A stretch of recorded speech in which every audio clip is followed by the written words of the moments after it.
Contradição 6. Capital como processo ou como coisa? Então, olha aí um elemento que talvez nos passa desapercebido, né? A moeda, o dinheiro, né, é um dado do momento, é uma nota, é um papel do banco, ou é um processo construído, né, e de duração mais larga. São as duas coisas, ok? O capital deve ser visto como um processo ou como uma coisa? É a pergunta que o Harvey lança, e ele fala logo de cara que são as duas coisas. Vamos pegar aqui primeiro a ideia do capital como moeda. O lucro é o motivo porque o capitalista enfrenta todas as dificuldades do processo. No dia seguinte, ele repete o processo para continuar ganhando a vida. No terceiro dia, ele usa uma parte do lucro obtido no dia anterior para aumentar a produção. Essa expansão se dá por uma série de razões, entre elas, cobiça e ganância por um maior poder financeiro. Então há uma linha, uma sequência, que é o processo de garantia que o modelo vá se reproduzir. E, ao mesmo tempo, o dia a dia, que é o dinheiro entrando na sua conta, né? O dinheiro concreto entrando na sua conta. Então há uma contradição. Eu gasto esse dinheiro comigo ou eu passo a reinvesti-lo? Então essa é uma coisa sutil que o capitalista enfrenta. Ou seja, na medida em que ele gasta esse dinheiro, ele vai perder condições de concorrência, condições concretas de expansão do seu próprio negócio. Olha a chuva aí! O capital fixo e o capital circulante se contradizem mutuamente, mas um não pode existir sem o outro. Então essa ideia aí também já é bastante batida, né? Entre capital fixo, capital circulante, enfim, o dinheiro que a gente tem para comprar máquinas, equipamentos, e o dinheiro que a gente tem para comprar produtos que vão ter um desgaste mais imediato, né? Mas isso é fundamental no caso dessa contradição, do enfrentamento a essa contradição por parte do capitalista. E, finalmente, a pergunta que fica é: quando e por que a tensão entre fixidez e movimento e entre processo e coisa transforma-se em uma contradição absoluta, particularmente sobre a forma de um poder excessivo da classe rentista, produzindo crises? Então, obviamente, as pessoas vão querer usar um termo chulo aqui, né? Vão querer mamar, né? Na teta do dinheiro. Ou seja, vão querer gastar mais do que investir ou reinvestir.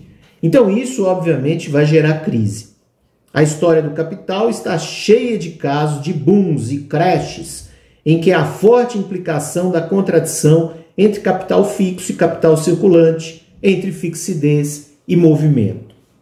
Esse é o mundo em que o capital, como força de destruição criativa, é mais visível na paisagem física que habitamos. Nem sempre é fácil discernir o equilíbrio entre a criatividade e a destruição, mas os custos que populações inteiras são obrigadas a pagar em consequência de desindustrializações, oscilações de valor de imóveis e renda, desinvestimentos e construção especulativa emanam todos da perpétua tensão subjacente entre fixidez e movimento. Então, obviamente, na medida em que a coisa fica muito conservadora, fixa, né? Eu vou gastar com a minha família, eu vou me refugiar lá na ilha tal, né? E que se dane lá a máquina, eu não vou substituir as peças da máquina, eu não vou criar novas máquinas, eu não vou investir mais em estradas, etc, etc. É óbvio que quem vai pagar o preço, quem vai pagar toda essa amargura social são os trabalhadores. Contradição 7. A contradição entre a produção e a realização. O que é importante deixar claro aqui é que tanto do ponto de vista do capitalista como do ponto de vista do trabalhador existe essa contradição. Então vamos separar duas coisas aqui. Uma coisa é a vida privada, outra coisa é a realização de uma totalidade da sociedade, ou seja, a realidade, o que os trabalhadores, o que os empresários, o que os capitalistas vivem, né, para produzir e para realizar o capital. Veja, primeira coisa, produção diz respeito à nossa intenção, à nossa arte, não é? A estética que a gente quer ver no produto realizado. Né? Produção tem a ver com máquinas, produção tem a ver com circulação, porque a gente não vai produzir nada simplesmente para ficar olhando, nós vamos produzir para consumir. Né? Pode até ser uma arte, pode até ser alguma coisa que seja mais abstrata, mas a produção ela indica um consumo. E esse consumo é exatamente essa realização. Então, essa produção e essa realização, ela é vista tanto do ponto de vista do capitalista como do trabalhador. E aí é um pouco diferente, tá? Ou seja, o trabalhador, o que ele quer? Ele quer realizar a sua vida através dos bens produzidos. E ele não vai conseguir realizar plenamente isso, porque ele não terá acesso, né? Na lógica do capital, o trabalho fica para trás, né? Quem ganha é o capitalista, quem ganha é a ordem do capital. Desde o momento da produção, há um valor agregado ao trabalho e àquilo que será o resultado dessa produção. Vai haver uma crise, então o capital, com consciência dessa crise, com consciência, né, desse excedente de produção, toma medidas para realizar, portanto, esta mercadoria, esses produtos. Eles terão que ser vendidos, né?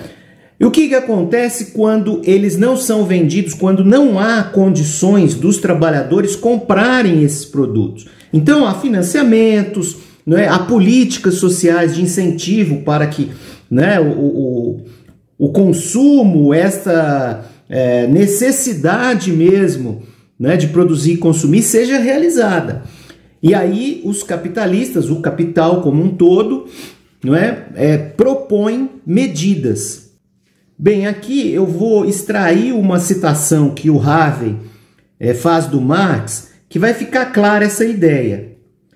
Ele diz assim, o Marx, né? Os trabalhadores, como compradores de mercadorias, são importantes para o mercado, mas como vendedores de mercadoria, ou seja, eles vendem a força de trabalho, a sociedade capitalista tem a tendência de reduzi-los ao mínimo do preço. Contradição adicional: as épocas em que a produção capitalista desenvolve todas as suas potencialidades mostram-se regularmente como épocas de superprodução, porquanto as potências produtivas jamais podem ser empregadas a ponto de, com isso, um valor maior poder não só ser produzido como realizado. Mas a venda das mercadorias, a realização do capital mercadoria e assim também a do mais valor está limitada não pelas necessidades de consumo da sociedade em geral, mas pelas necessidades de consumo de uma sociedade cuja grande maioria é sempre pobre e tem de permanecer pobre. Isso aí é textual do Marx no Capital. Veja, então isso cria essa contradição e é preciso apontar saídas, apontar pistas, não é? Para que de alguma forma seja amenizado. Logo na sequência, o Harvey vai dizer o seguinte: outra via para sanar a contradição entre produção e realização é subtrair dos trabalhadores qualquer participação no excedente que adquiriram para si, cobrando preços exorbitantes ou impondo aluguéis, taxas, encargos, impostos às classes trabalhadoras para diminuir significativamente a sua renda e seu padrão de vida discricionários.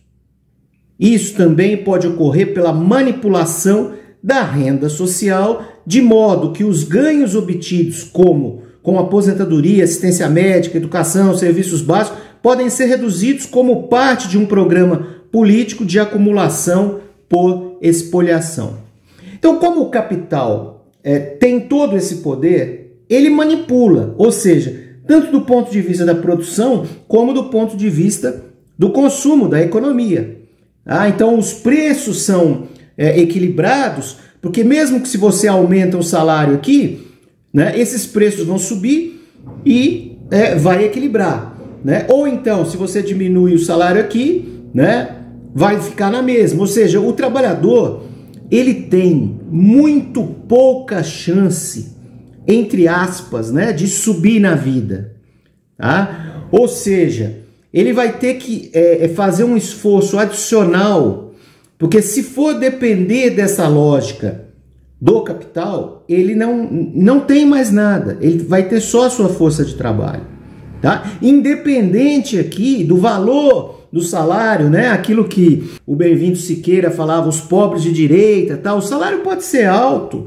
Então, se a gente não tiver uma consciência que nós somos trabalhadores e estamos de um lado, né, o capital deita e rola. Então, essa é uma profunda contradição, não é? Por quê? Porque ele realiza aquilo que ele quer, mas ele produz aquilo que ele quer.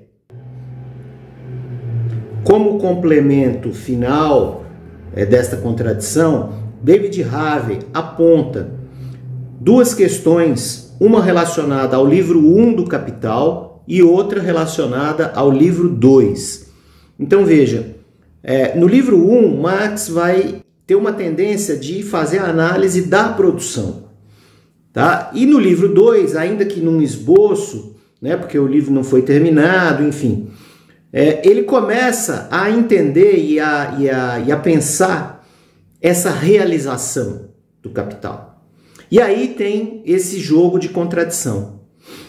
Ok? Então, isso na história, aí depois ele passa aqui, né, pelo pós-guerra, 1945 e tal, vai mostrar uma questão assim interessante. Se a economia vai bem de acordo com as prescrições do livro 1, né, há uma produção de uma riqueza, tá indo bem, né, o capital, o capitalismo.